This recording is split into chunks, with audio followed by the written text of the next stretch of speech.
তো গাইস দেখতে পাচ্ছেন আমি এখন মসজিদ বাটি গোসাবার এপার মসজিদ বাটি।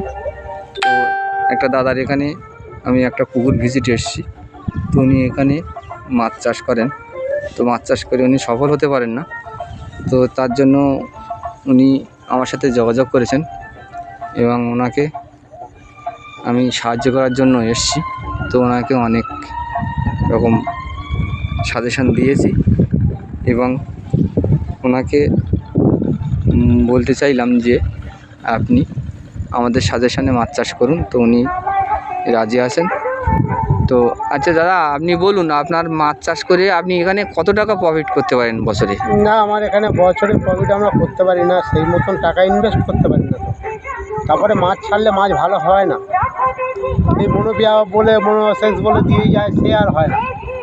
সে ওই 1 বছর পরে দেখা যাবে একটা মাছ 60 গ্রাম ওজন হয়েছে, জোর 100 গ্রাম টেনে, এর বড় আর হয় না। হ্যাঁ, কিন্তু আমরা ওই গুঁড়ো খাবারটা খাওয়াই, মাঝে মাঝে ফিট খাবারটা মাঝে মাঝে খাওয়াই। বা দেখা যাচ্ছে সারা বছরের ভেতরে 1 বছরে তুলি, তো 8 মাস পরে তুলি। আমি এই পুরো 8 মাস 9 মাস পরে ছেঁচা হয়। তো 9 মাস পরে দেখা যাচ্ছে যে মাছের ওজন হচ্ছে ওই 100 গ্রাম 150 গ্রাম, এর বেশি আর মাছের ওজন আসছে না 1 বছর ধরে। আর মাছের এমন একটা প্রফিট আমরা খুঁজে পাই না এখানে। তো থ্যাংক ইউ। তো দাদাকে আমি বলবো যে আপনি অবশ্যই আমাদের সাথে যখন যুক্ত হয়েছেন, একজন এসেছিল, এসে বললো যে এটা অনেক টাকা হচ্ছে যে লাভের ব্যাপার আছে। আমি তাকে বললাম যে পুকুরটা সম্পূর্ণ নিয়ে নাও, আমাকে হচ্ছে 30,000 টাকা দিয়ে দেবে, টোটাল দেখাশোনা সব করে দেবো 1 বছর। হ্যাঁ, বলে সে লোক ওই যাওয়া গেছে, আর এই এমুক আর হয়নি। মানে ওটা একটা কেমিক্যাল পার্টি এসেছিলো। হ্যাঁ, যাই হোক, তো দাদা অনেক মোটামুটি এর আগে ভুক্তভোগী অনেক মানুষ এসছেন, ওনাকে অনেক কিছু বলেছেন, কিন্তু সবাই ওনার পাশে দাঁড়াতে পারেননি। তো অবশ্যই আমরা সিএইচ অ্যাকোয়া বায়োটেকের থেকে এসেছি।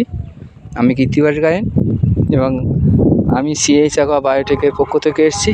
তো 100% ওনার জন্য অবশ্যই আমি হাত বাড়িয়ে দেবো এবং ওনাকে সাহায্য করব, এইটুকু আশা আমি নিজের থেকে করতে পারি।